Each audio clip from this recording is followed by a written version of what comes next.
G'day CRC peeps, Andrew Huffer here. Just doing a quick follow-up from our costing and pricing workshop. Had a few questions, so I thought what better way than to bang out a quick video to help clarify some of those. So I just want to revisit the spreadsheet that we use showing the income and expenses. You can see looking here, we've got our income streams, the main ones you use in the CRC. And in this CRC, we've got a total of 190 grand coming in and 110 from the DRD contract, plus a few others, as you can see there, in terms of sales, agency services, targeted services. Over here, we have our major expenses, and I'm moving on between tabs just down the bottom of the screen here.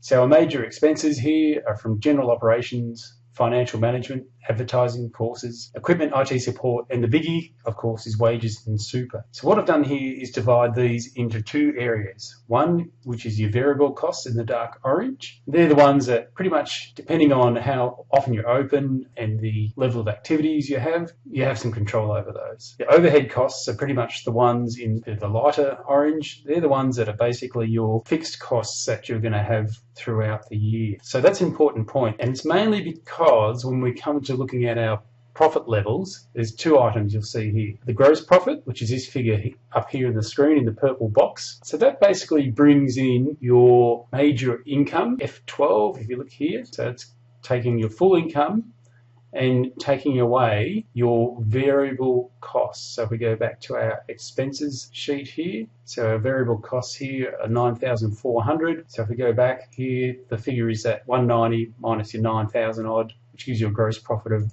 180 or 95%. The other thing I want to draw your attention to here is the figure I called in the Lifeline, and that is basically outlining what I call how long you've got to stay open given the profit you're generating each year plus what you've got in reserves. So in this case, we can see that your cost to stay open per month is 13 grand, or per week is 3,000, or per day is 600 odd. In this case, the Lifeline figure shows that you can stay open for about a month and a half. And you'll need to go back and look at your own spreadsheets as well. In this case, it's simply looking at how much net profit you've got available there divided by what it's costing you to stay open per month. So your net profit here is at 21,000. This is your cost to stay open per month. It gives you that 1.65 months or a month and a half. In this case, if the CRC has, say, 50 grand worth of reserves on hand, I've developed a figure here that includes your profit for the current financial year plus the 50 grand of reserves.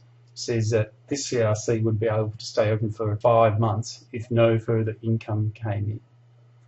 And remember, just to go back and look at the services that are generating most profit. And here you can see the courses, the targeted services such as exam, supervision, the agency services and printing ones, and obviously the targeted services is the biggest profit driver in this business. So it's worth keeping an eye on. The other thing to keep an eye on is your employee cost to income ratio. So in this case, for every $1,000 of income coming into the business, $710 goes on employee costs. So my suggestion is to try and bring that down as much as possible. The other one is your reserve to expenses ratio, how much money you've got in the bank versus what it's costing you to stay open. So that's the one you really need to keep an eye on and try and build up as much as you can. So there you go, quick overview of the spreadsheet. Happy to answer any questions, and remember to give us a call.